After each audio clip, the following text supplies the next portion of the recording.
call to order and welcome you to the Bradley County Board of Education work session for March the 4th, 2023. Tonight is just a work session, so before we get started, I would like to recognize our County Commission Chair, Mr. Tom Fry, and our Education Chair, Ms.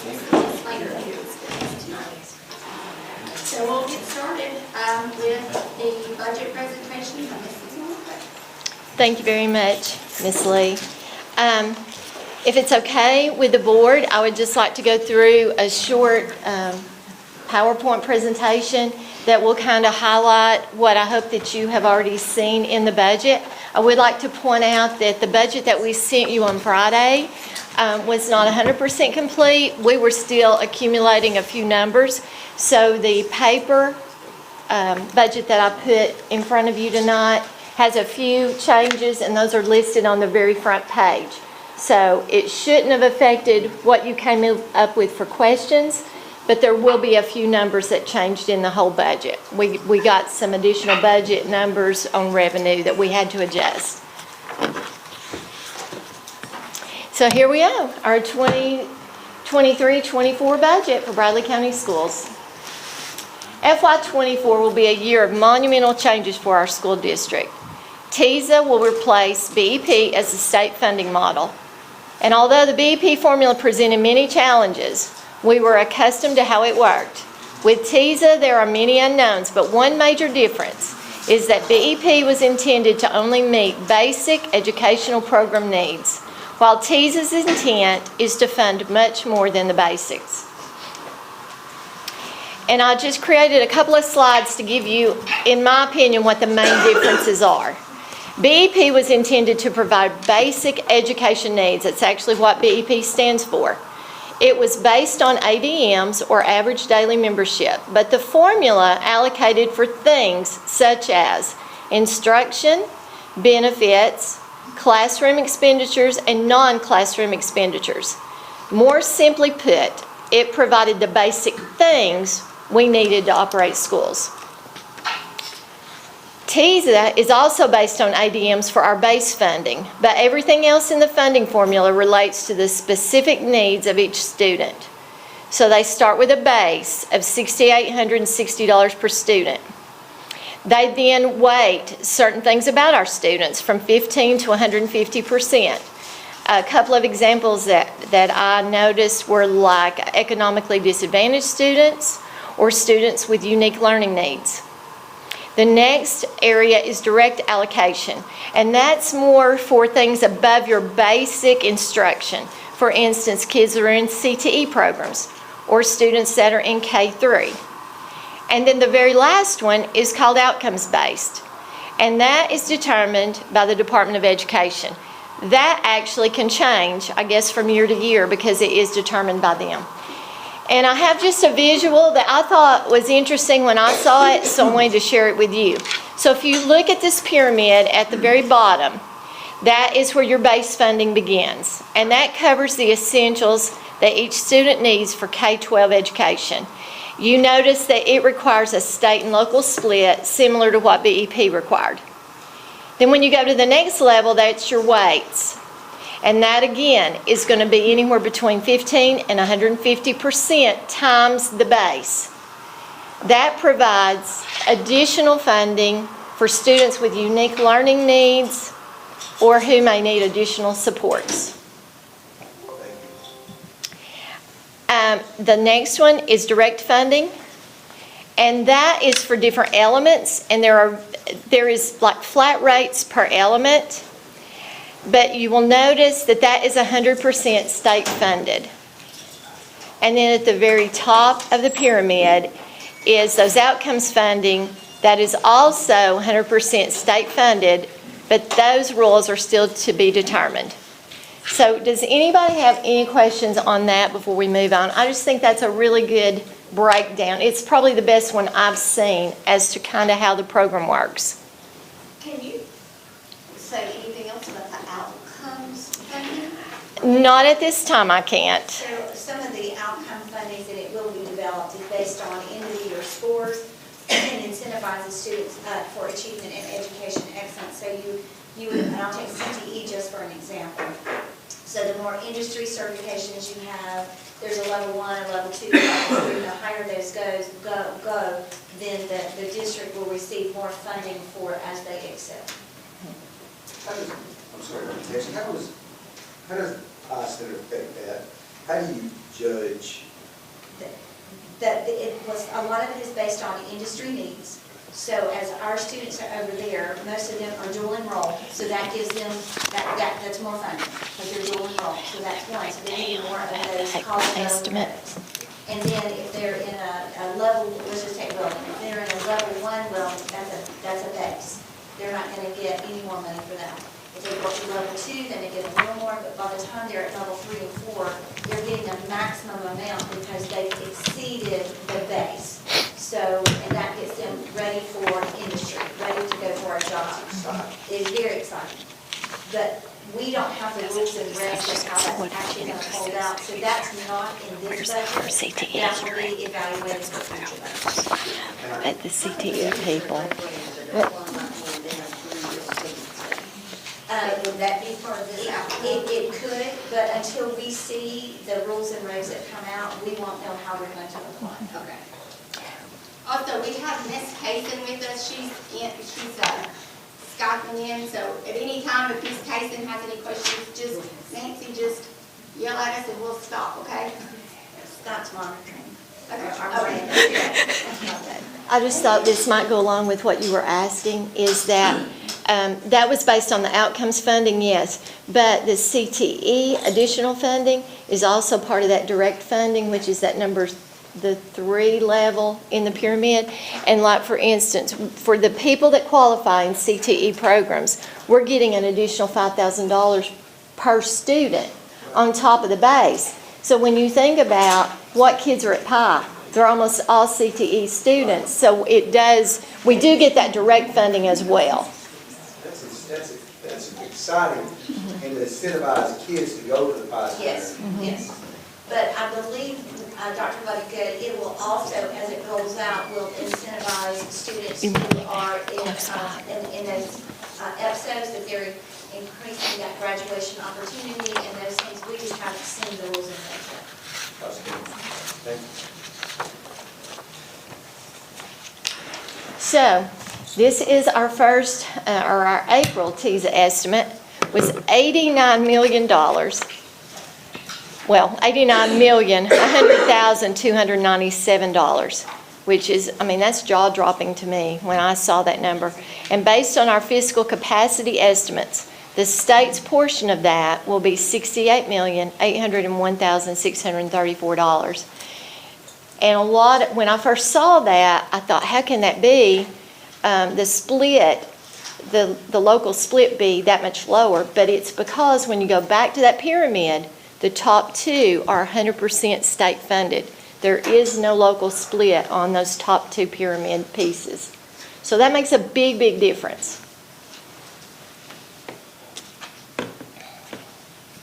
So now let's look at local revenue. We are projecting that FY24 property tax will remain the same as FY23 actuals. I bolded actuals throughout this entire presentation because what you have in front of you are budgets. But when we go to budget, we have to go by actuals. The budget only works for us until we have real numbers to look at. And so I just want everybody to know, if you're having a hard time coming up with the same exact number we did, it's because you're looking budget to budget.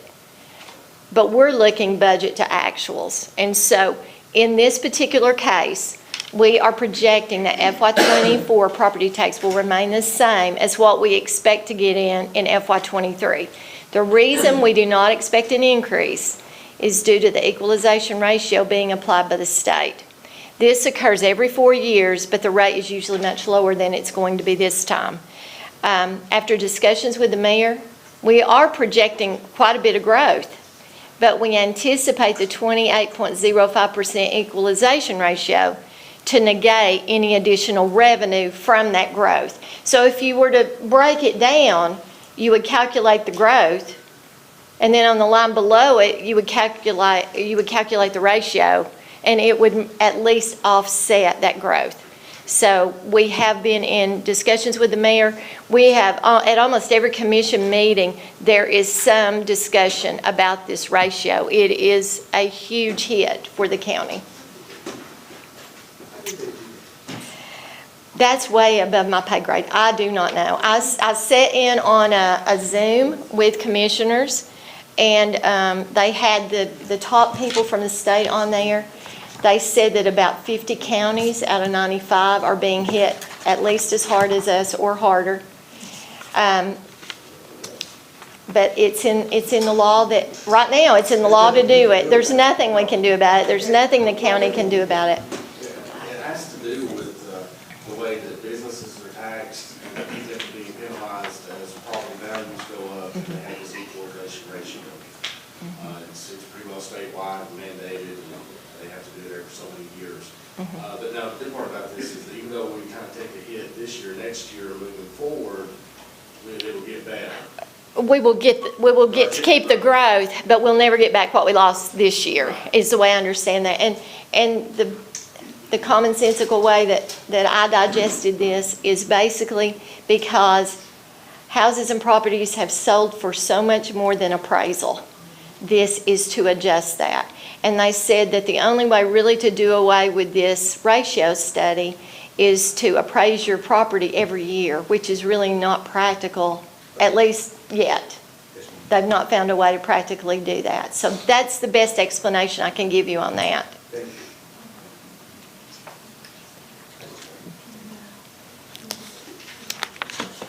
But we have much better news on sales tax, because we are projecting the FY24 local option sales tax will increase by 5.57% over current year actuals.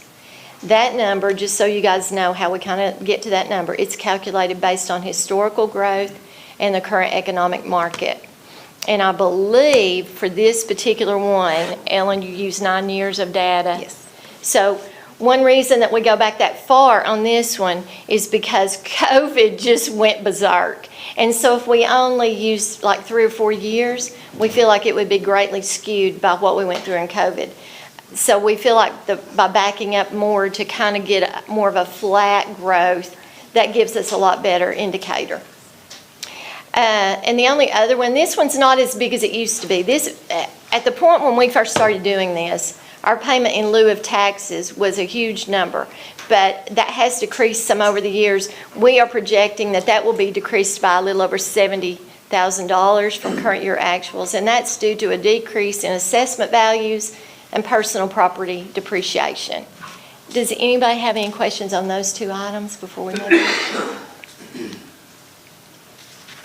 on? Okay, we'll talk a little bit about average daily attendance because it really does affect us. It affects us because there are 2 school districts in the same county. And so the ADA comes into play determining who gets what portion of the pie. That's basically what that means. And so it affects our local revenue. With the city school system, this number's historically been a snapshot of the ADAs for the first 3 20-day periods.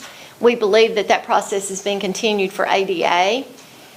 Keep in mind this number is not only dependent on our attendance and the timely and accurate coding of CTE and SPED students, but it is also dependent on the same criteria at the city.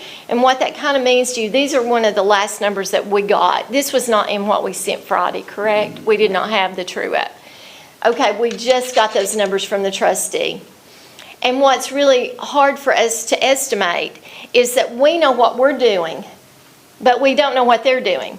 And so until we get that number from from the state and the trustee figures all of that against our revenue, we don't know what effect that has on us. For example, this year, our number went down by 0.33%, so 1/3%, which sounds really immaterial.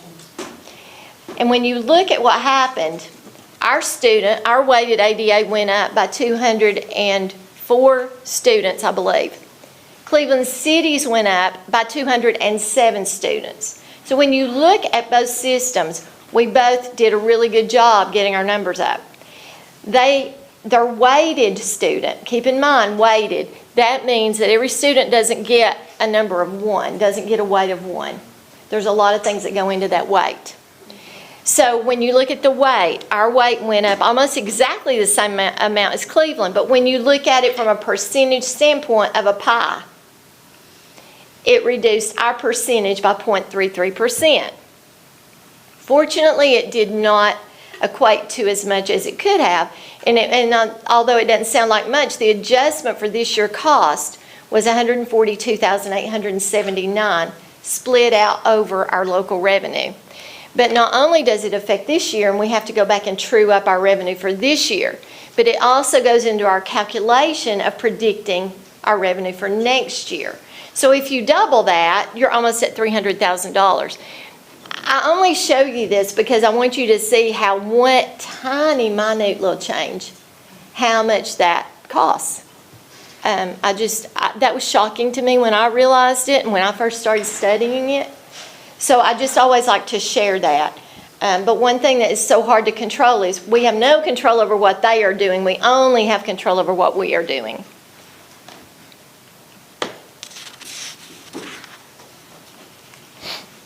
Did I go too far? Okay. I always like to show these pie charts. I know y'all probably think I really like pie, which I really do. But I just like to show this every year because I think a picture's worth 1,000 words. That's how my brain operates best. So I think everybody is the same. But anyway, on our total revenue, I like for you to see kind of what the state portion looks like, the local portion, and the federal portion. So you can see the big purple area is our state portion, which is going up dramatically. Our local portion is at 32.19% of all our revenue. And then that one little tiny line that says 0.16, that is our federal funding for our ROTC program.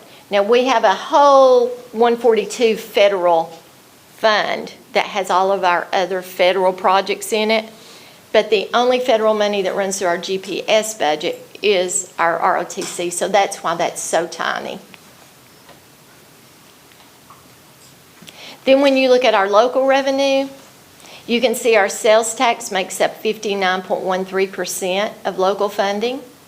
Property tax takes up 37.32%, and all other local revenues make up only 3.55%. Does anybody have any questions on any of that revenue? Okay. Now if we look at our expenditures, I always like to show this because I think it's so eye-opening. We always say, I've heard this board say it a million times, I've said it, Dr. Cash, we say it every chance we get, how much we value our teachers, how much we value our staff, how much we try to put every dollar we can find into that. And I think this is very telling when you see that 79% of a $102 million budget is going into salary and benefits. I think that really shows that you don't just say it, but you really mean it, and you work toward that every day. So when you look at the other slices, you can see that 7% makes up our contracted services, 3% for supplies and materials, 3% for utilities, which you would think, as high as utilities are, it would take up more, but in comparison, it's 3%. 2% for other charges, and then 6% for equipment and capital outlay. And you'll see in just a minute, you put an awfully lot of money into equipment and capital outlay, but still in comparison to salaries and benefits. It's just really eye-opening to me, and I like for everybody to see that every chance that I get to share that. Okay, we are to the budget highlights, and this is so exciting, and this board should be so extremely proud of what you guys have directed us to work on this year and to show where your priorities are. But we are funding step raises, which is costing about $630,000. We're funding a 4% across the board raise for all salaried employees, which costs another $2.5 million. And then we have matched or exceeded surrounding district scales on top of that 4%, which added approximately $3.3 more million to salaries. Now keep in mind this last line, total added to existing employee salaries, almost $6.5 million. And that is before we have made any personnel changes. We're getting ready to go over those. But I wanted to pull this out separately. These are the people that are on our payroll today, okay? This has nothing to do with adding anybody, pulling people back from ESSER. This is purely the people that are on general purpose right now. This is what this board has directed us to work up, and Dr. Cash has asked us to work up. This is an amazing slide to me. Susan, can I ask, Dr. Gass, let me ask you a question. How much, does this include the benefit package? Total amount, how much we get in benefits, and what the total that would look like? This, Look at Susan. Go ahead. well, this number in here is only what it costs us in money to do salary and benefits. And when we say salary and benefits, we're saying their salary, their retirement, Social Security, Medicare. This does not include the insurance piece. I'll talk about that in a moment. But this is purely, when we key in a salary, we have formulas set up that will also figure our benefits for us. So those are the benefits that are included in this number. But it does not include every benefit that an employee gets. Does that make? And I know that we have got to do a lot better job of getting that out as well, because that's another big number. I just think it's so exciting, you know, with the school district and Dr. Cash and the board, and it's just the focus on salaries, benefits holistically. Insurance is everything, because, you know, in today's world where insurances are going up unbelievably quick, and just to look at the whole package, Yeah. it's pretty exciting, I think, what this board and Dr. Cash has led to do. And I agree. I think it's a great time. And we just think that our teachers are a big deal. They are a big deal. When you use the benefit package excluding insurance, what is that percentage? Well, we figured when we went into this, now keep in mind, we've got legacy employees and we've got hybrid employees, so their rates are different. So the figure that we used on most of them are 16%. And I hadn't really thought about this till you said what you did, but I always, every chance I get, like to give props to our retirement, because we have one of the healthiest, most robust retirement systems in America. I mean, it is top notch. And so when you think about that, that is no small thing.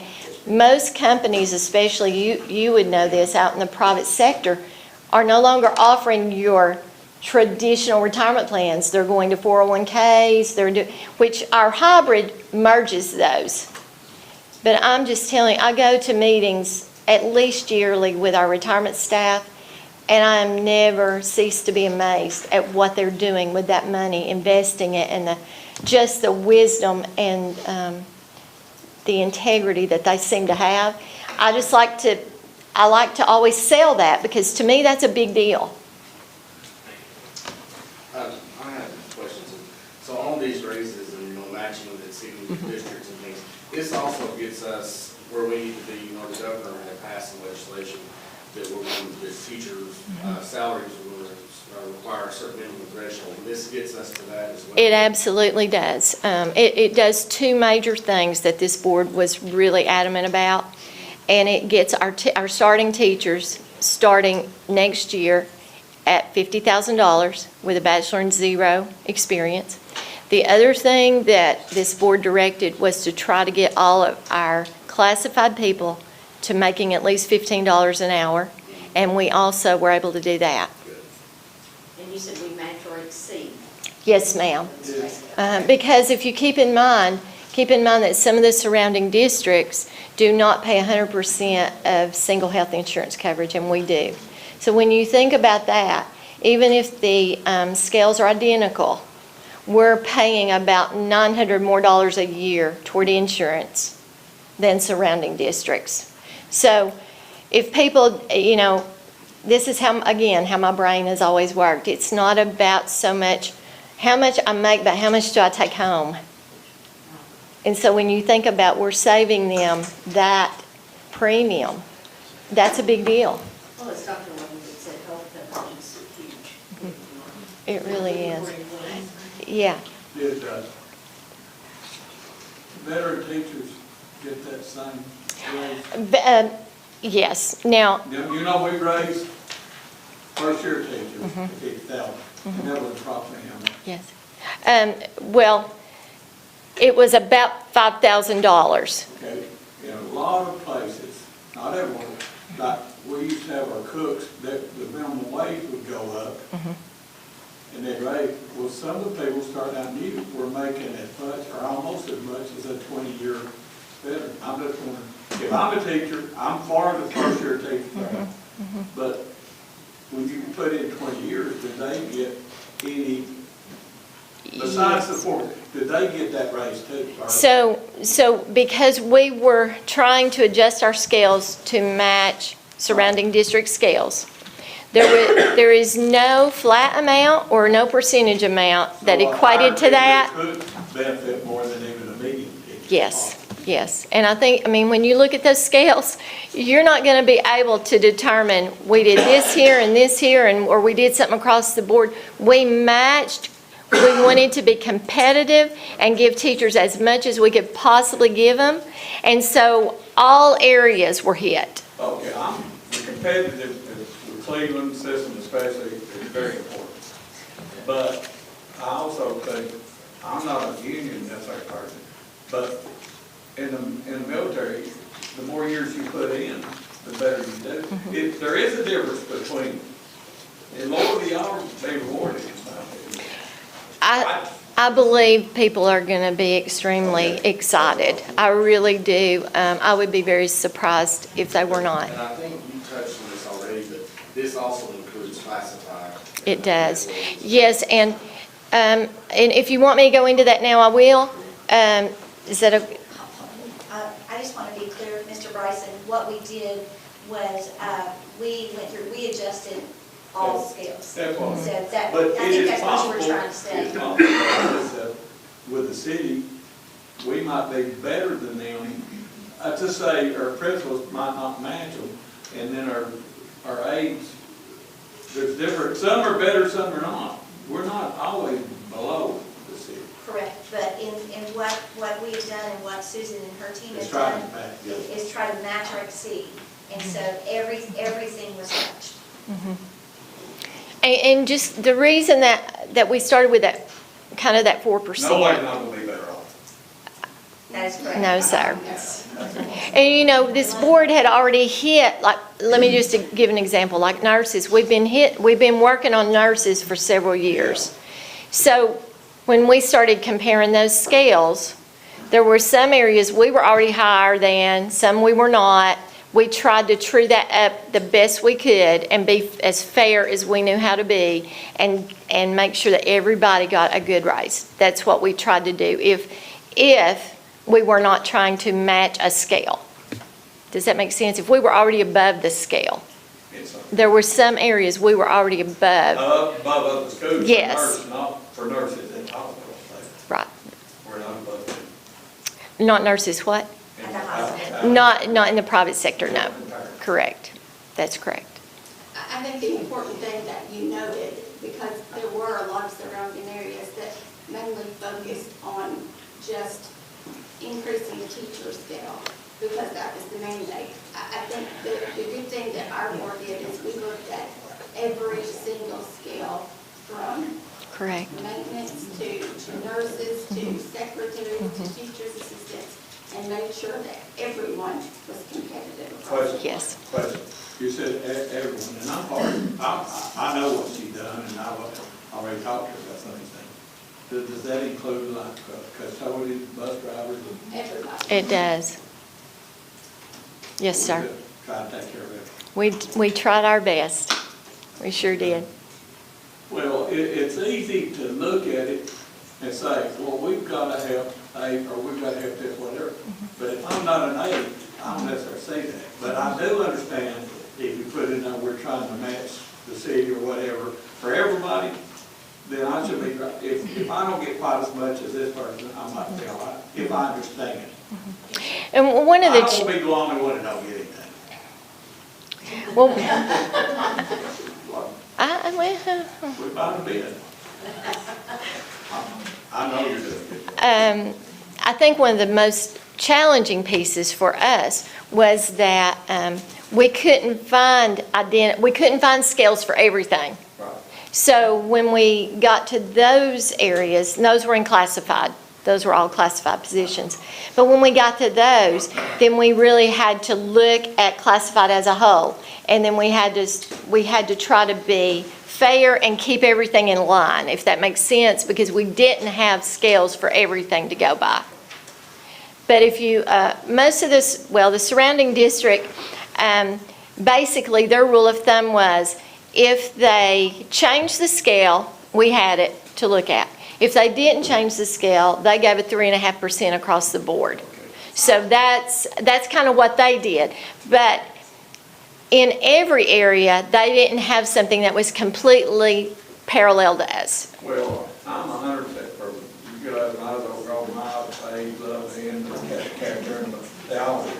But I still understand a principal or a teacher going back to getting that pick, working years to get their doctorate or whatever. To me, that means something too, to keep those people Correct. some way and to make sure they're properly rewarded for doing that too. Every, from lowest to the highest, everybody ought to be. Correct. And this board made that very clear, that that was your priority, and that is what our team has worked really hard to put into place, is to take what you told us was your priority and stretch every dollar as far as we could to make that happen. So I hope that everybody will be happy when they start seeing the details of this come out. Okay. These are a lot of personnel that also would show up, like, I guess the reason I wanted to pull this out is when you look at your budget and you see how high some of these salary lines are, a lot of that's due to the salary increases for existing, but a lot of it are these positions that we had to pull back in. So for ESSER positions coming back to general purpose, that is approximately $890,000. Our IDEA positions coming back to general purpose is approximately $315,000. New positions due to growth in ADM numbers and learning loss and acceleration goals, and that's basically tease of verbiage as far as, you know, they're giving us all this money, but there's some things attached to that, and this is part of that.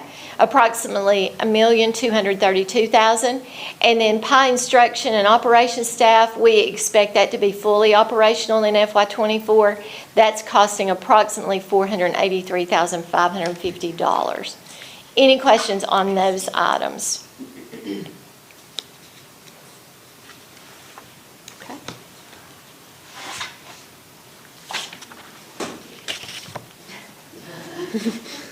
I'm like, hey, we did more than that.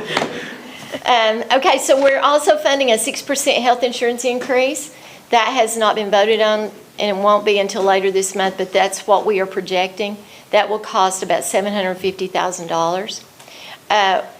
There was some interest from the board about helping our schools out with some of their expenditures. And so there is $100,000 added to the copy maintenance and repair allocations that we send to the schools at the beginning of the year. We have allocated $580,000 for the new bus contract recommended tonight, if you guys choose to go that direction. Edgenuity is our virtual school platform for our virtual school. And that was paid for in ESSER for the last few years. We had to bring that back at $161,492. And then we also have in this budget technology refresh at $800,000.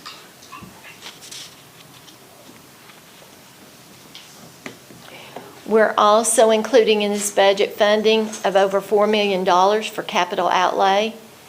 That's including building improvements, which are buildings and grounds, transportation technology, undesignated for general maintenance, our Bank of America energy payment, and safety upgrades of $1,605,341.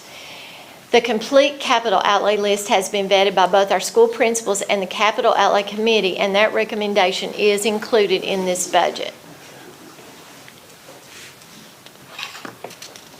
I just wanted to let you know that our undesignated fund balance is currently around 6.5%.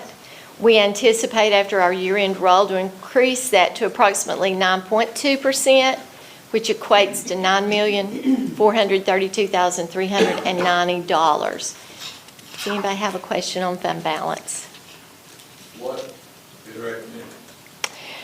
What do you recommend? So Dr. Cash and my sweet spot is about 7%. That's where we kind of like to stay. At least. At least 7%. Now, the state only requires 3%, which I just, you think about a $102 million budget, that'd be $3 million. That won't make even half a payroll. So, to me, that's way too low. The county recommends, or I guess has a rule that we need to have at least 5%. So, as long as we keep that, we're in compliance. But we feel a little better at 7%.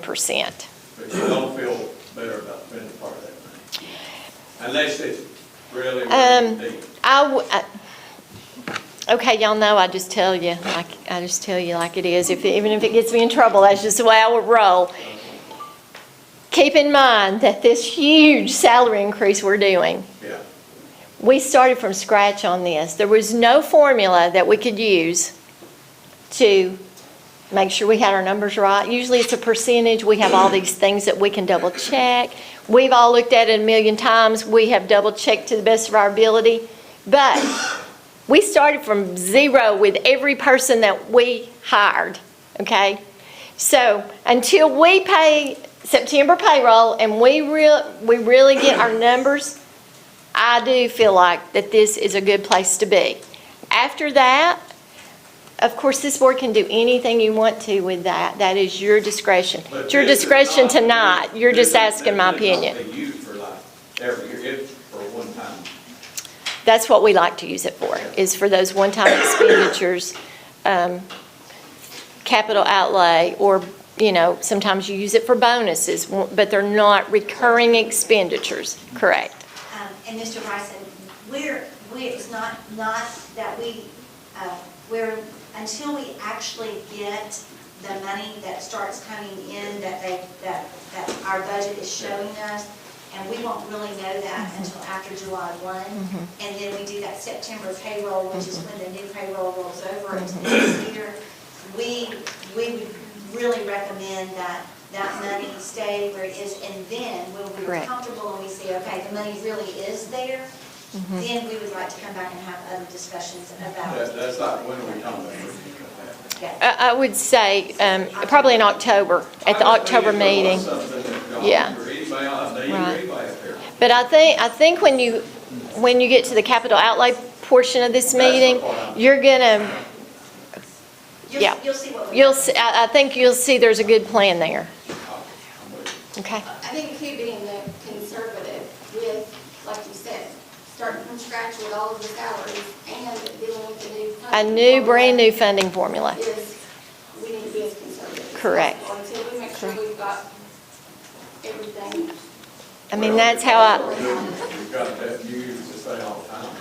You never know what's going to happen. Right. The pandemic happened. Correct. We were, And this- things had changed very bad. Right, this is just one tiny example. So on the TISA formula, there is a line on there for the ACT testing. We just found out this week the state's holding that money, okay? So we backed that off because until they tell me it's a done deal, I don't want to budget it. So there may be other things that, we just found that out by accident really. So I'm just saying, I'm always err on the conservative side. That's what I'm going to recommend. This board can choose not to go that route, but that's what I'm always going to recommend.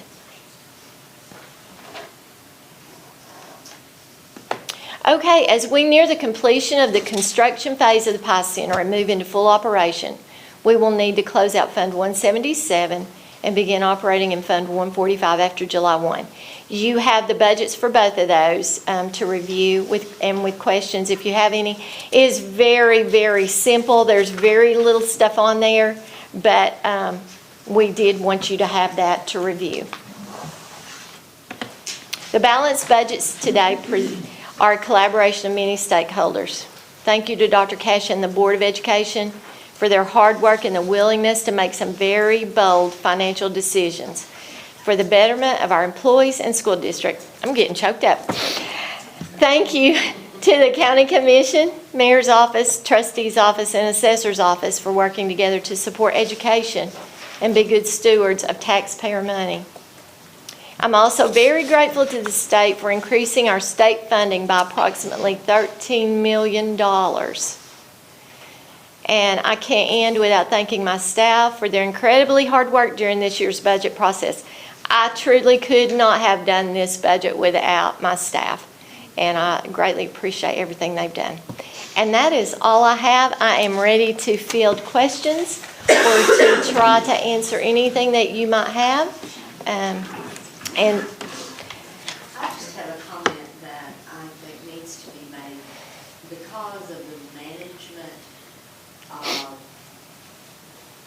the school system, and I'm talking about your office, and in collaboration with Dr. Cash and her management style, that is the reason that we are able to do so many things for our teachers and our students and, the school community. So thank you. Dr. thank you Cash, very much. I Susan, appreciate that. Thank you. Madam Chair.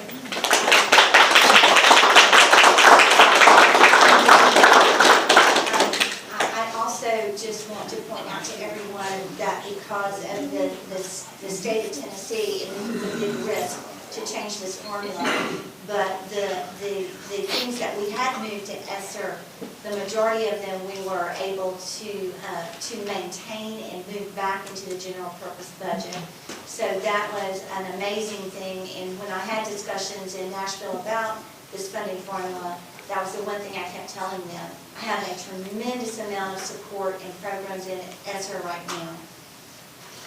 If you can just help me keep them. And I know that there was back and forth about TISA. There was a lot of it won't do this, it won't do that. But the one thing that I feel like it did do was give us the opportunity to keep the supports that we knew were directly affecting students and to move those back into our budget. And without that extra money, we would not have been able to do that in any way, shape, or form. No. So I think it's important to recognize those legislators who fought and asked questions and said, what about this, what about that? And kind of kept that back and forth going to try to protect us, because it's really hard to get the extra tutors, the extra interventionists, and then see all the work they're doing and then not have the money to keep them. And so I am very thankful that that was a consideration when they were looking at the TISA funding. That's very well said, Dr. Cash.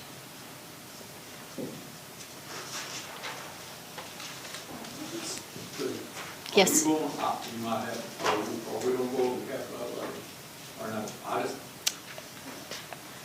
That's First, not, do y'all have any questions or concerns about Ms. Wilcott's presentation, or any questions that you have related to the funding process? Okay. Does anyone have any questions on the budget itself, on any of the pages? Okay with it? All right, well, if you guys want to go to the capital outlay, there's two different packets. One is the capital outlay recommendation that they separated the safety, and so if I'll turn it over to Dr. Cash, and she can go through those. And I actually do not have that in front of me, because I'm one of those that my computer made. I have to confess, I did not bring the charger back from home for my computer, that's why I don't have it. So one of the things that we all felt very strongly about when we were going through this budget is the pieces and parts about safety. And so there were a lot of listed safety items in the request from the principals. And so I had asked the business department to pull those out so that we could actually see. And I really do, if you don't mind, would like to go through the recommendation from our team and from the capital outlay team on safety, because we all know we're in an era where we have to put that at the forefront. And so I really want to talk about this a lot, and I want to say how proud I am again, that there was a lot of things you can do when you have extra money. There's a tremendous amount that you can do. Some of it becomes things that don't have a lasting impact, which is not what we wanted to do. So, and this is for the principals as well. So I'm just going to start at the top and go through and then let y'all ask questions. A lot of this was recommended from Scotty Hernandez in his evaluation of our school system, as well as fire marshals and other safety officers. So, and some have more than others, but at Black Fox, it was actually repair and replace the decking of the floor in a portable at $10,000. There's more for Black Fox in here. Bradley Central High School, secured front entrance to schools to include an architect, that's $500,000. That would mean they would finally have a secured entrance where you couldn't just walk into school and move wherever you wanted. Securing D Hall courtyard entrances, that was $50,000. And key fobs and mag locks on remaining doors for a total of $570,000 for safety. Could you want to go through that first before we ask questions? You can go, but I want to point out to this, that these are the highlights and the main things we want to do safety. There's much more that we would like to do. So, yes ma'am, you may ask questions. Can you tell us a little Yes bit? ma'am, when you walk up to Bradley, under the awning, you have two doors, and when you go in one, when you go in, you're in the school. You can, I mean, there's nothing to stop anyone from going any other direction. Now what we are suggesting is, when you, right there in the front of those two doors, is to put a new entrance, similar to all of our other schools that have that secure gate, so that there is, the entrance is there, and they can't get into the school one way in and one way around, and pulling those SRO officers up there. Thank you. You're welcome. Any other questions about those safety for Bradley? The fencing, and I do want to point out that this is fencing that is, and I do not know the technology terms, but they cannot be cut or climbed. So they're very, very high tech. At Charleston, we were replacing grates in the parking lot for drainage. With that, I think I actually pulled that into general maintenance. We are not looking at the ballistic films yet. We're hoping to get some money from the government for that, and we are not connecting the buildings, but those were requests. Gull Academy, you can see we did not look at those, but the intercom system was being worked on by... It'll be completed 1st of July. Yeah, so that was already happening. Hopewell, lighting under the awnings at the front of the building, $7,000.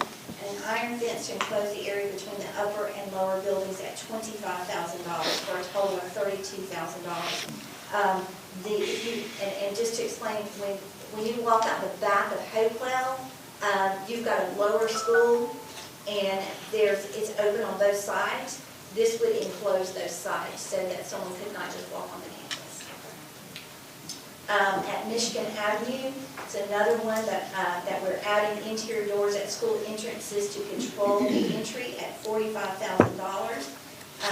That is another school that when you walk in, you're walking straight into the school and you can go any direction. This actually blocks that off, so that we have to move some doors and change out some fire doors that have glass at the top so we have line of sight. But that would enclose that front office too, so no one can go into the schools. They would have to go into the office and then exit out the other side. At North Lee, it's a new set of double doors at the 3rd and 4th grade hallway at $25,000. It's a new buzz-in system at $3,000, and cameras for the playground and blind spots at $2,200. We have had some, on the playground there, we've had, let me just say, we've had discoveries that we should have cameras out there so we could prevent that. At Oak Grove Elementary, we are recommending a new front office and converting their cafeteria, and that would enclose that. They already have an entrance, so we would actually take that first building and it would turn into the office and no one could go beyond that point. It's another school. Once you walk in, you are opened up. You're going left or right because there's no way to go straight to the office. But that's, if I may, that's still not eliminating the cafeteria, it's just moving it. Yeah, we would actually most likely move that one to a portable, or he would reconfigure and he would work that out.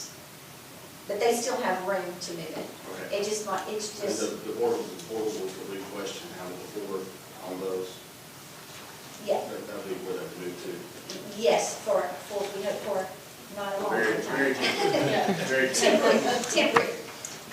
He also asked for key fobs for 3 interior doors at $12,000, fencing along Durkee Road and Bates Pike to reinforce that, and that's $50,000.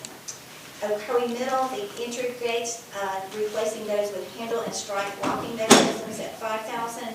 Awnings at the front of the building for $25,000, for a total of $30,000. Parkview Elementary, lights under the back awnings at $4,581. It is really, really dark back there, and we need to put lights back there. Installing a window at front entrance for SRO at $7,360. That's visibility.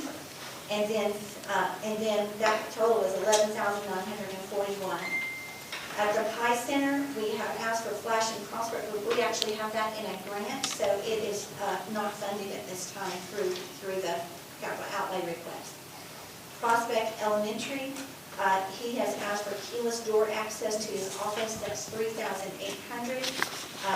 Those will be directly funded pending board approval. Taylor Elementary, 2 fob entry on all exterior doors, that's $12,000. Fencing around the playground, $15,000. And then small blinds for interior door windows at $400 for a total of $27,400.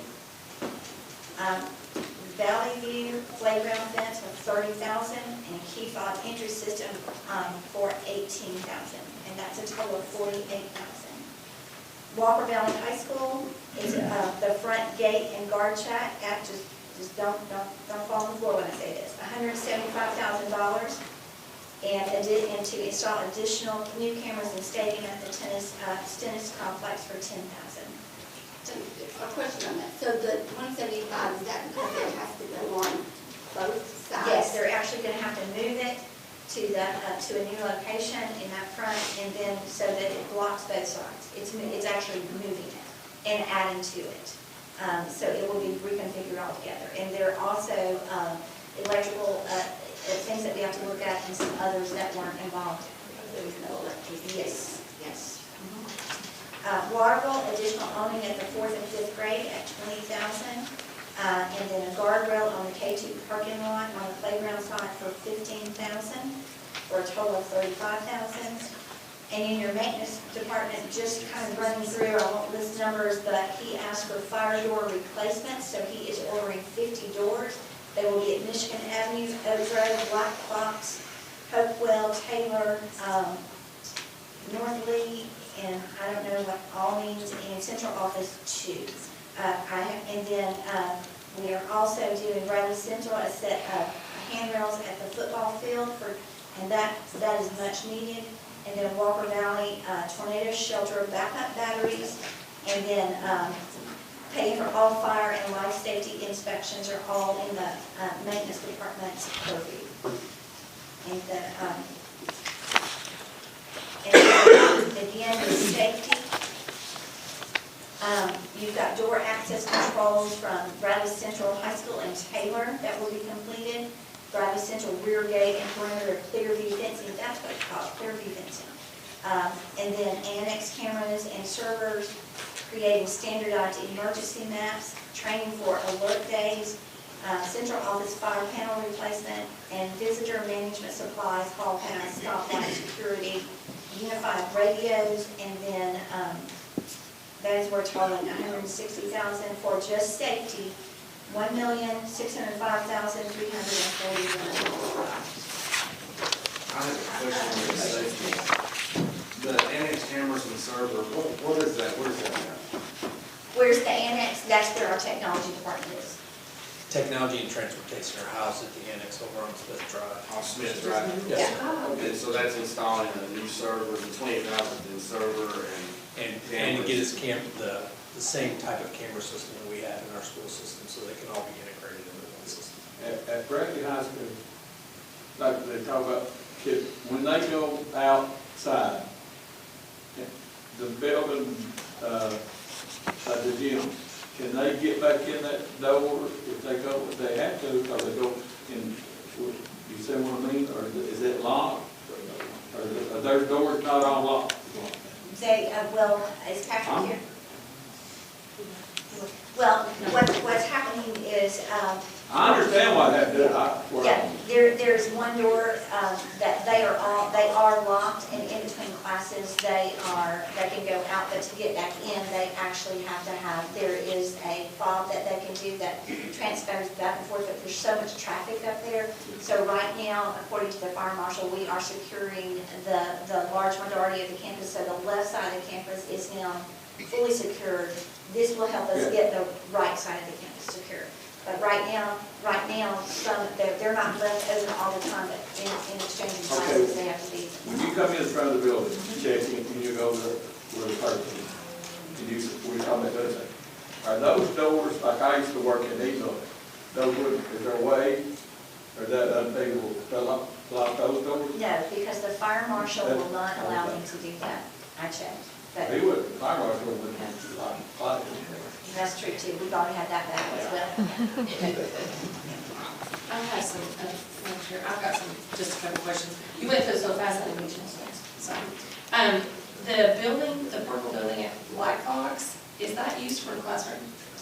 You have, the only classroom you have right there, you have 2 pre-K, and then, but we do not have any students in the portables at Black Fox. So what's that one? It is used, and Jeremy, are you, I mean, not Jeremy, Chris, do you want to answer the portable? So we've used it for our speech and language therapist and for our PTO, and sometimes even special ed meetings are out there. Yeah. But it's not for classroom use. Like Yeah.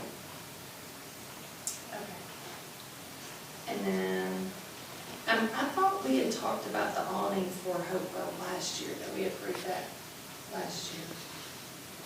It's the awnings, the lighting for the awnings for Hopewell. You did, Elizabeth? That was the back side of the building. This request is for the front Yeah. side. Oh, okay. Never keep forgetting there's two sides.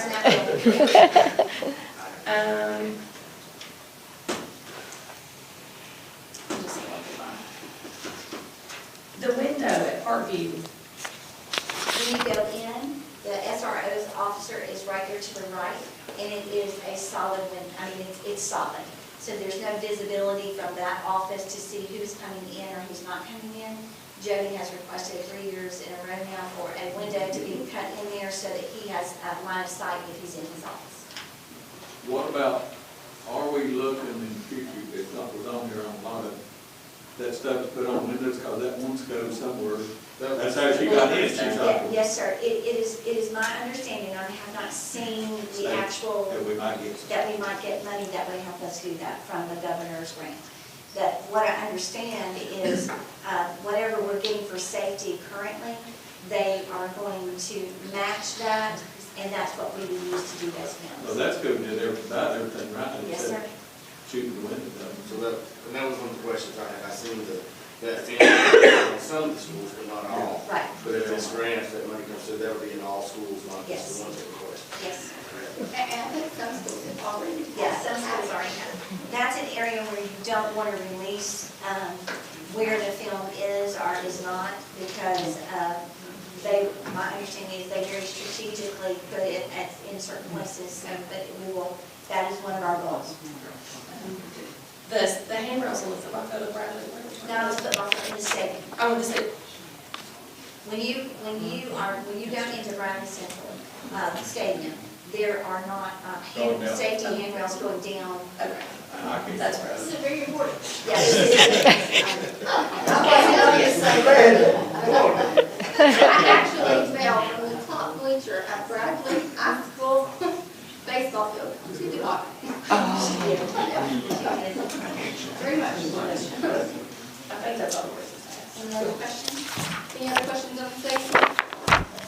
I do want this board and everybody out here, one of the, Bradley County is rated as one of the highest levels of safety in the state of Tennessee. And Scotty does an excellent with that about making sure that we're on top of it and we do the things that we need to do. And our principals have been trained to look for those and try to keep us informed of what they do as well. Are we looking, if we get extra money in the increase in the SROs, especially like at the high school? So, in conversations with the sheriff, I'll tell you how it was explained to me from the state level, and the sheriff and I have spoken. The grant money for the SROs, Right. so they will, he has to apply for them. They go to the sheriff's office.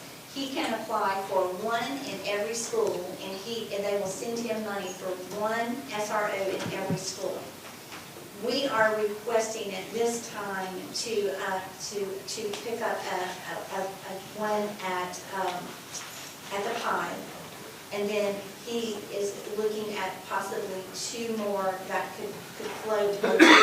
But we will keep all the ones we have and then add extras as we can. And then that money, that frees him money to do exactly what we've done, try to increase the wages and salaries of his officers. Of course, Okay, what is their time at Bradley and Walker Valley that SRO will be at the gates? let me confirm that with the sheriff because I'm not 100% sure. Well, we don't want to say it out loud. Right, I will get that for you.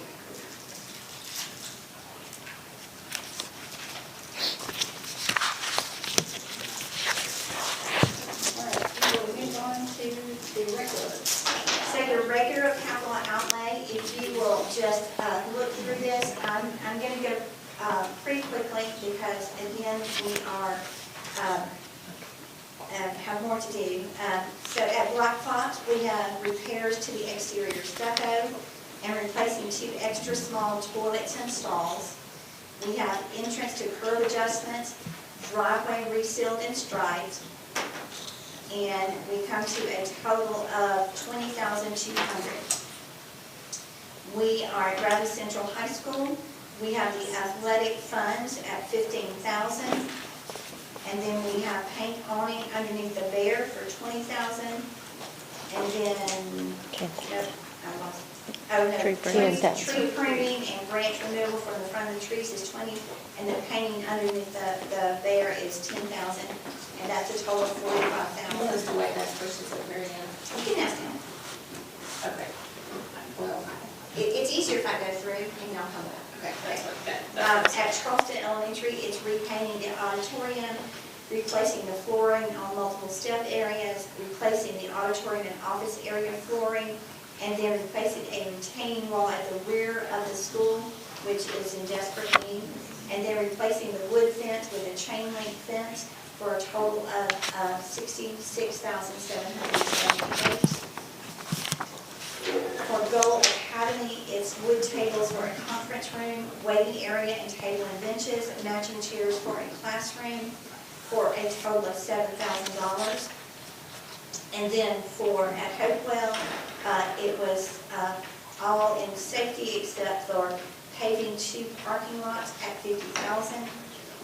Lake Forest, it's completing the flake epoxy in the side rooms off the gym, replacing the drop ceilings in the side rooms off the gym, replacing lighting and LED lights to the side of the gym, which completes that gym project.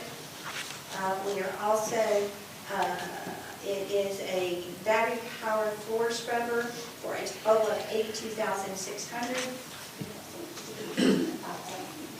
Oh, and $5,000 for athletics.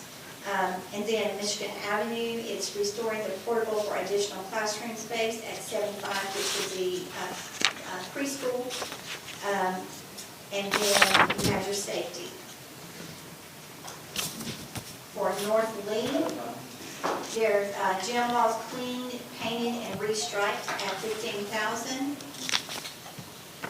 Oak Grove, all in safety. Oconee Middle, $5,000 for athletic. Main gym, repainting interior, $30,000. Main gym, repainting exterior, $80,000. Parking lot ceiling and restriping, $6,000 for $121,000. For Parkview, painting rooms, hallways and bathrooms, $5,000. Rear exterior doors modified for pallet delivery, $20,000. For a total of $25,000. Prospect Elementary, vinyl flooring in the library and carpet tiles for the title room. And water bottle filler for the gym for a total of $20,000. In Taylor, new countertop in the male area for $550, pressure wash and sidewalks and bricks for $2,000. These are estimates, these are not, we'll get all of our estimates, $2,550. And then for Valley View, cafeteria remodel, shared with food service, plus safety concerns addressed, $10,000. Walker Valley High School, $15,000 for athletics. Repair the cracked walls and floors, replace carpeted classroom in FA 105 and main office, install access to the upstairs auditorium and sound booth. And I'm going to stop right here and just tell you, so I went to a play and they called the kids down. I kept looking for the kids, and then I said, oh yeah, I forgot, they can't come down the stairs and come in, they have to go out and go around. So I did want to, y'all know, I really did see that and I thought that was strange.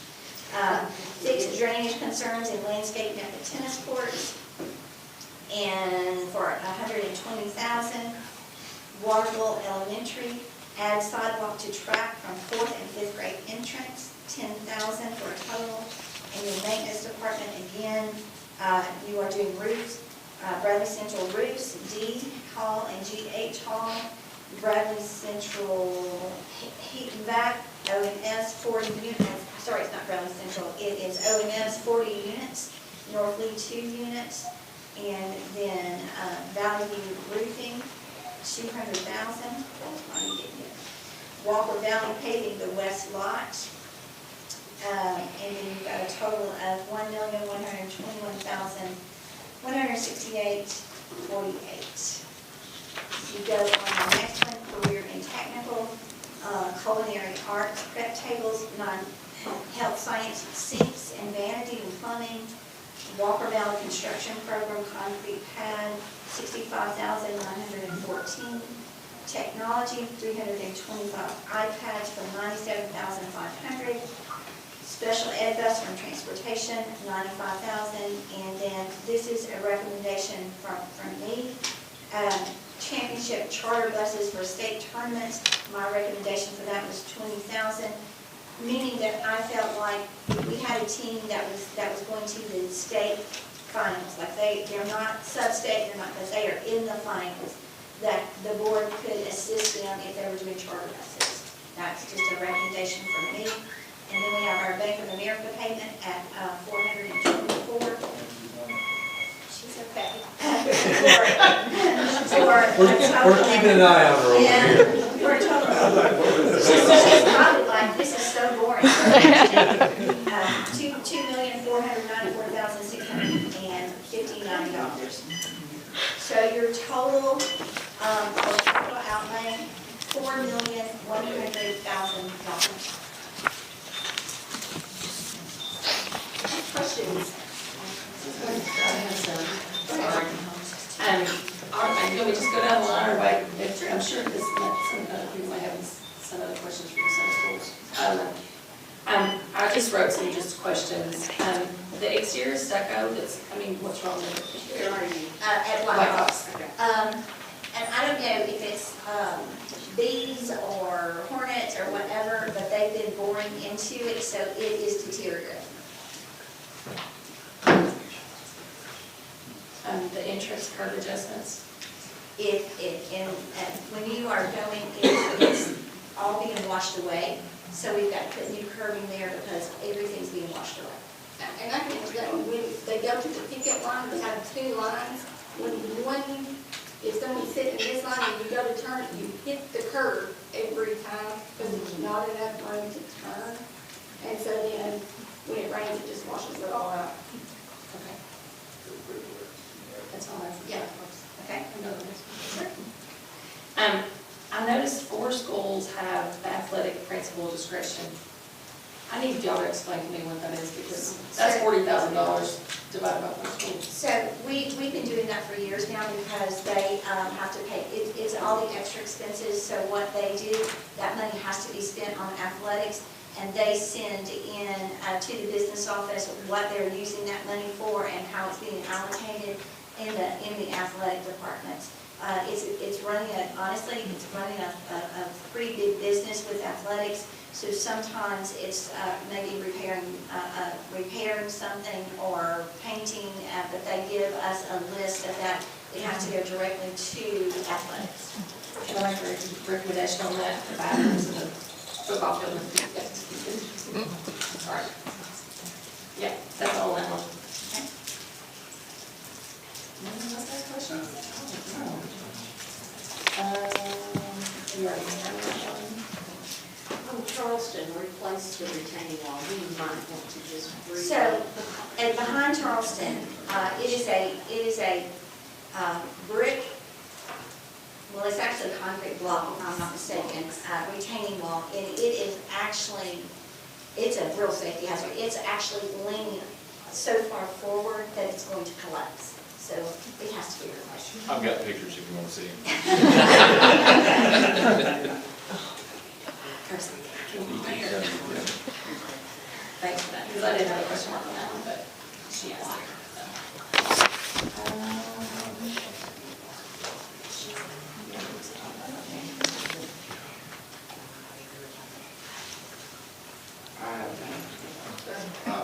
At Mission Avenue, there's a line there to restore portables to 75,000. So with that one, what we have looked at is Ruthie is running out of space, and we have a preschool inside the building.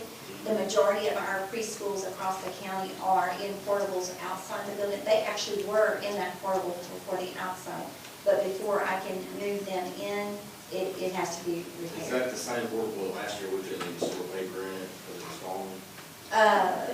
It is the same portable. We can store paper.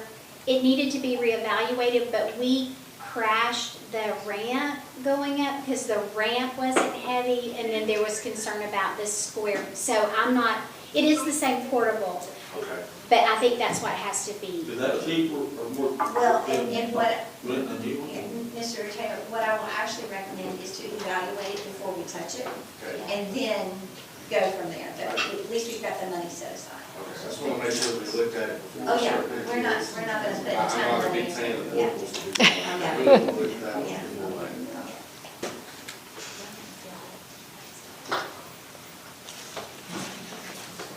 Lake Forest, the scrubber that they're asking for, what do they currently use now?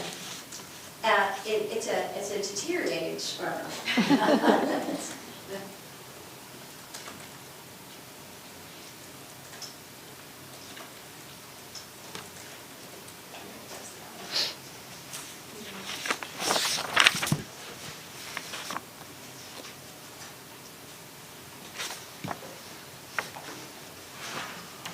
On the maintenance, would be undesignated for maintenance use. When emergencies happen, that's the emergency fund. I assume for Yeah. that. Absolutely. First, Pipes bursting, whole schools flooding in general.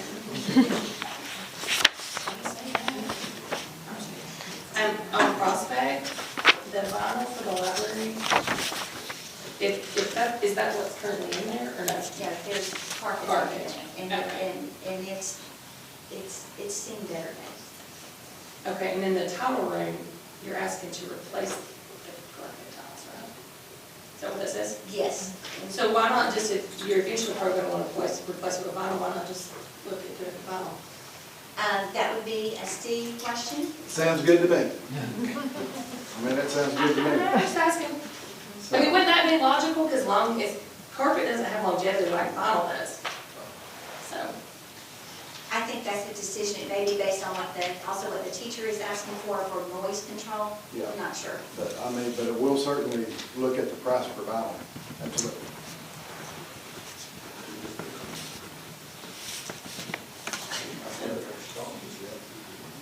And he's like, yes, I'll- Steve was sold. he's like, so easy to please. Right, are there any more questions? Is that on this or on me? On the capital outlay. Just one more, at Taylor Elementary, pressure wash the sidewalks and roofs. Is this something maintenance can do? It depends. If you look at the list of what they have to do, but we also get bids too.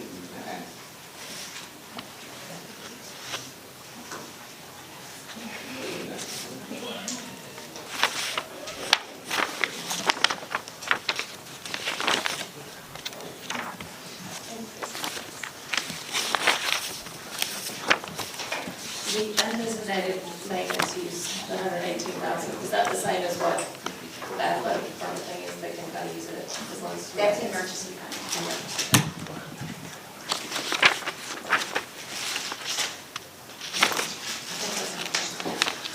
Right, anyone else have any questions on capital outlay? On anything? On the capital outlay budget? Well, I don't know if that's part of it or not, but have we approved or I'm not against, I'm not for, against the budget contract. That's the next item on the agenda. That what? That's the next item on the agenda. Okay, that's all I have. I didn't bring my computer. All right. We'll move on at this time to another group, which is the bus contract. Oh, it's me? Do you want me to do it? Whatever you like. So what you have before you is the proposed new transportation contract. The contract would actually be offered to begin on July 1 of 23, and it will be a 4-year contract that will terminate on June 27. If you are looking at the contract, it says that to pay the contract for services rendered under this agreement is a base of $38.82 per seat per month, $1.90 per mile, and to apply the same percent rate given to teachers in both the seat rate and the mileage. And what that means is as we are generating increases in pay for our teachers, the contractors will receive the same. It will be based on the $38.82 and the $1.90 per mile. The pay begins when the first student is picked up and ends when the last student is dropped off. Mileage amounts are subject to change in the needs of students in transportation. So if they end up having a longer route or they're extending it, it will be adjusted. Pay will be based on 180 days and will extend equal payments on the 25th of each month beginning in August. All routes will be paid 60-mile minimum. All routes will be developed by the transportation supervisor and approved by the Board of Education. In your second, this is paying 2 cents per mile for every 5 cents increase on the fuel pump for a fuel allotment. The base fuel price will be $5 per gallon for diesel. That was up from 4 to 5. And then we adjusted that so that it would go for 2 cents every 5 cents. Instead, 2 cents per mile for every 5 cents increase versus the 7. The price will be monitored at Collins Oil Company on Southwest Highway. The fuel price will be reported on the first day of each month. If the price reported meets the threshold of $5 per gallon, the fuel allotment would be included in that month's regular monthly payment. That is a change in the way we pay that. Let's all pray it does not go above $5. It's already high enough. But when we met with the contractors, one of the things they said is when that fuel price goes up and they're waiting to be paid on that, that's really difficult. So working with the business department, they will take a look at that on a monthly basis and put that in that month's payroll. If it hits that, let's hope it doesn't. We also are recommending to the board that to pay a $5,000 stipend per route annually. The payment will be made in 10 equal payments of $500 and will be included with the contractor's regular monthly payment. And again, I'm going to go back, it is $5,000 stipend per route annually. So it depends on the number of routes they have as to how you would put that out. And in the event of a contractor's death, during the same terms of the contract, to provide the contractor's estate with the opportunity to assume the contract for remaining term, subject to appropriate terms and conditions set forth in the board policy in Tennessee Code 49.6/2107. So I'm going to stop right there and see if anybody has any questions about those things that we just looked at. Okay. We agree the board to provide liability and property damage insurance coverage on one bus per route, subject to terms, conditions, and limits to be determined by the board's liability insurance character. We pay for random drug testing for contractors and their drivers. We will provide a video system for each primary bus and one spare bus.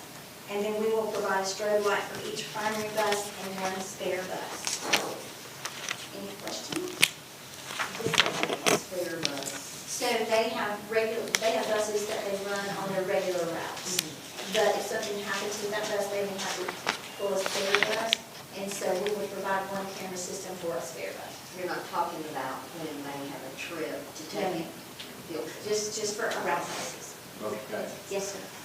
I guess it could matter somebody, but have we discussed this with, have they had any input in this? Or? Yes, sir. We met with them and. Didn't say they have to agree with it. No, sir. We met with all of them. Mr. McElhaney and I had a meeting with all of them. Thus, that was one thing that changed was that monthly rate, if it went over 5. That was a suggestion that I felt like we needed to take, but we have met with all of them. They all had the opportunity. The contractor agrees to abide by the federal, state, and local laws, rules, regulations, and school board policies, more specifically policy 3.400, student transportation management.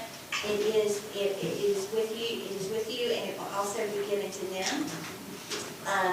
And they are an independent contractor and not an employee of the Board of Education, and therefore are liable for all taxes incident to this contract, to provide for workers' comp insurance applicable to its own employees, and to procure in its own discretion uninsured motorist coverage over its buses.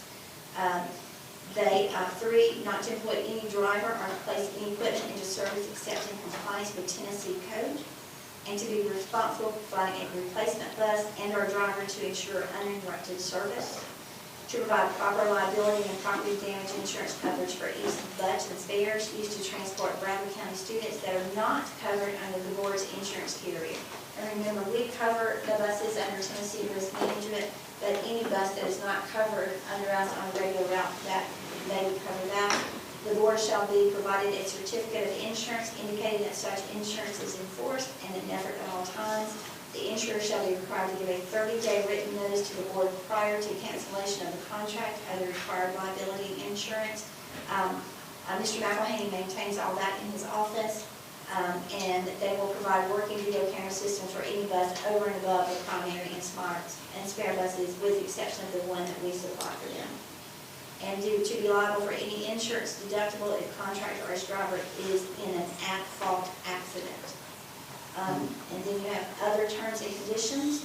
In the event of decreased enrollment or physical constraints, the board reserves the right to terminate this contract at the end of any given school year. That goes back to if all of a sudden TISA money's just not there. They say, we've been providing this, but all of a sudden we can't. That allows the board to give them that information. And then in the event of the director of schools determines that the contractor and or the contractor drivers have failed to comply with state laws, the rules of State Board of Education, and policies of this board, the terms of the contract, or the reasonable expectations of the transportation director, the director of schools may terminate this contract for cause. The contract may be appealed to the director's decision to the board, whose decision will be final. Of course, that would never happen unless you guys have prior notice. But I do want to say, our contractors, I would probably tell you, are some of the best that I've ever seen and best I've ever worked with. They work well with Mr. McElhaney, they have constant communication, and above all, I think they really believe in our children. And so this is the contract that we are recommending. I do want you to ask questions if you have questions, and then I want you to notice that you have the Transportation Management Board policy. And I just want to be one-minded because this is also something that the bus drivers ask. A school bus owner shall give 4 weeks written notice to the board if he or she wishes to terminate his or her bus operation contract. This contract will automatically return to the Board of Education for redistribution at its discretion. That gives them an opportunity if something's going wrong and they need to take action, they can do that as well. You also have with you your automobile liability. That is from Tennessee Risk Management.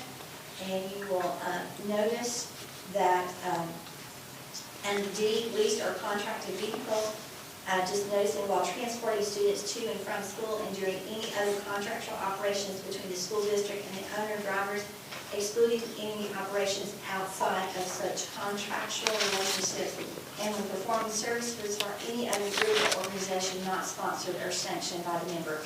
In other words, as long as they're driving for us and for our purpose, our insurance company covers them, but if not, like if they're doing a private thing with another company, at that point, our insurance would not cover them. Any questions? You don't have any questions? Okay. I actually have a couple. Okay. So, on section 5, where it talks about like the Board of Education provides, where it discusses the insurance, I would just personally like to add those 2 sections from the Tennessee Risk Management so that there's no confusion, since that's what our policy says, that we are insuring them as long as they are doing operations for. Like if they're doing summer school, that belongs to us. If there's, correct, yes, so you would like, if I'm looking at the Tennessee Risk Management, you would like on D, all of A. A and B. A and B. Because it covers them, that, Yes. if they're taking the bus to get for maintenance, if anything happens, it's still going to cover. So I would like to add those 2 things if you don't have an objection. And then under the, where it says the contractor agrees on number 2, this is in our old contract, but isn't in this new one, just to add under section 2 that bus contractors and drivers are not eligible for workers' compensation or uninsured motorist coverage for Bradley County Schools. I think it's covered somewhere else, but we'll add it there just to bring it back to the attention. Yes, ma'am. And then on number 5, the very last sentence didn't make sense to me. So I just, where it says the insurer shall be required to give 30 days written notice to the board prior to the cancellation of the contract of the required insurance. I think it should, it's not contract, I think they're referring to the policy of insurance. Yeah, it is. And the insurer would be the insurance company, which we don't have a contract with the insurer, we have a contract with the contractor. So my recommendation would be to delete the last sentence and just add the contractor shall give 30 days written notice to the board prior to the cancellation of any insurance policy required under the terms of this contract. Okay. Would you email that to me? Okay. So you're removing of the contract of the requirement insurance and replacing it with. Yes, because it says insurer, which we're talking about the insurance company, and we're not contracting with the insurance company, we're contracting with the contractor. He will send it, Ms. Woodhead and myself will take care of that and get it back out to you. And then the last one, I think, is it, is just adding, we are going to be providing the video surveillance, or video systems and strobe lights. I just would like to add to maintain, for the contractors to maintain and ensure that the video camera systems and strobe lights that are provided by the board are in proper working order, and to require them to report any malfunction to the transportation supervisor. So we know if they're not working, Right. so we know that we got. They really do a good job of that, of Yeah. doing that, but we can add that, would you email that to us too? Thank you. And that's all I have. Any other questions? I do want to say, with this board, and I actually have had conversations multiple times over, this is the largest, and for me personally, since I've been here, and prior to getting into Huntington, this is the largest increase that, same with our teachers and everything else, this is the largest increase that I've ever seen this board take note of, and just want to thank you for supporting them, because they are a very vital part of our district. Yes. There's nothing else. The announcements, we will have a special call voting session on Monday, May 10th, and that is at 4:30. Wednesday. I'm sorry. Okay. Is that at 4:30? Yeah, 4:30. 5:30, because, no, It's yeah. at 4:30. It's at 4:30 on May the 10th. So hopefully that will be shortened. Just a reminder that the items that were in this study session are the items that you will be asked to vote on. And if you have any further questions, please don't hesitate to contact us. And then on Thursday, May the 18th, there will be a reception for the retirees of Brazos County Schools for the 2022-2023 school year. The reception will begin at 4 o'clock at Brazos Central High School Library. At 5:30, we will have the regular board meeting back here in the administrative offices. And then the June board meeting is scheduled for Thursday, June the 8th, at 5:30 here at the administrative office. There are no other announcements. We're adjourned.